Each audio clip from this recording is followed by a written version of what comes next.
মই এটা কথা জানো যে আমাৰ মুখ্যমন্ত্ৰী ডক্টৰ হিমন্ত বিশ্ব শৰ্মা ডাঙৰীয়াই গৌৰৱ গগৈতকৈ জুবিন গাৰ্গক বেছি ভাল পাইছে আৰু ইয়াৰ প্ৰমাণ বহুতবিলাক আপোনালোকে ছ'চিয়েল মিডিয়াত দেখিব।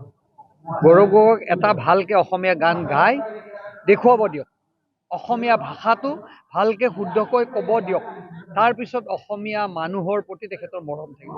যিজন মানুহে জন্মৰ পৰা লণ্ডনত থাকিলে, যিজন মানুহে বিয়া কৰালে লণ্ডনত, যিজন মানুহে অসমীয়াৰ কোনোদিন অসমত থাকি নাপালে, সেইজন মানুহে কংগ্ৰেছৰ যদি হৰ্তাকৰ্তা বিধাতা হয়, আমাৰ কাৰণে ভাল দিন।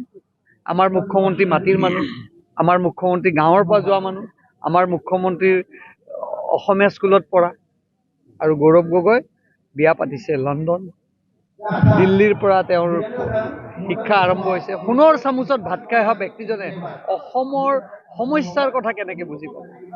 মুখ্যমন্ত্ৰী ডক্টৰ হিমন্ত বিশ্ব শৰ্মা ডাঙৰীয়াই বিভিন্ন ঘাট প্ৰতিঘাত নেওচি আজি এইখিনি পাইছে। ইয়াৰ সিদ্ধান্ত ৰাইজে ল'ব, গৌৰৱ গগৈ নে ডক্টৰ হিমন্ত বিশ্ব।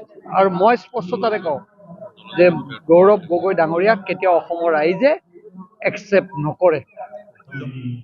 কংগ্ৰেছে এটা উত্তাল প্ৰতিবাদ সাব্যস্ত কৰিছে, জল জীৱন মিছনক লৈ উত্তাল প্ৰতিবাদ কৰিছে। কংগ্ৰেছলৈ শুভেচ্ছা থাকিল, বেষ্ট উইচেছ থাকিল। এতিয়া তলৰ পৰা তেওঁলোকে প্ৰাইজ পাব নে ওপৰৰ পৰা প্ৰাইজ পাব, সেইটো সিদ্ধান্ত কংগ্ৰেছে লওক। তলৰ পৰা 1 নম্বৰ হ'ব কংগ্ৰেছ।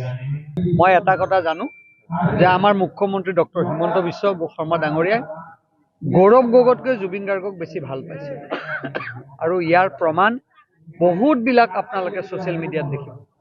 গৌৰৱ গগৈক এটা ভালকৈ অসমীয়া গান গাই দেখুৱাব দিয়ক, অসমীয়া ভাষাটো ভালকৈ শুদ্ধকৈ ক'ব দিয়ক, তাৰপিছত অসমীয়া মানুহৰ প্ৰতি তেখেতৰ মৰম থাকিব। যিজন মানুহে জন্মৰ পৰা লণ্ডনত থাকিলে, যিজন মানুহে বিয়া কৰালে লণ্ডনত, যিজন মানুহে অসমীয়াৰ কোনোদিন অসমত থাকি নাপালে, সেইজন মানুহে কংগ্ৰেছৰ যদি হৰ্তাকৰ্তা বিধাতা হয়, আমাৰ কাৰণে ভাল দিন। আমাৰ মুখ্যমন্ত্ৰী মাটিৰ মানুহ, আমাৰ মুখ্যমন্ত্ৰী গাঁৱৰ পৰা যোৱা মানুহ, আমাৰ মুখ্যমন্ত্ৰীৰ অসমীয়া স্কুলত পঢ়া, আৰু গৌৰৱ গগৈ বিয়া পাতিছে লণ্ডন, দিল্লীৰ পৰা তেওঁৰ শিক্ষা আৰম্ভ হৈছে। সোণৰ চামুচত ভাত খাই অহা ব্যক্তিজনে অসমৰ সমস্যাৰ কথা কেনেকৈ বুজিব?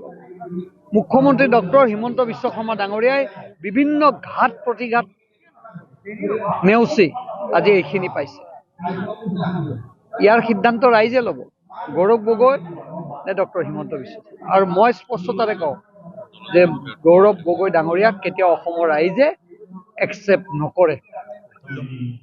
কংগ্ৰেছে এটা উত্তাল প্ৰতিবাদ সাব্যস্ত কৰিছে, জল জীৱন মিছনক লৈ উত্তাল প্ৰতিবাদ কৰিছে। কংগ্ৰেছলৈ শুভেচ্ছা থাকিল, বেষ্ট উইচেছ থাকিল। এতিয়া তলৰ পৰা তেওঁলোকে প্ৰাইজ পাব নে ওপৰৰ পৰা প্ৰাইজ পাব, সেইটো সিদ্ধান্ত কংগ্ৰেছে লওক। তলৰ পৰা 1 নম্বৰ হ'ব কংগ্ৰেছ।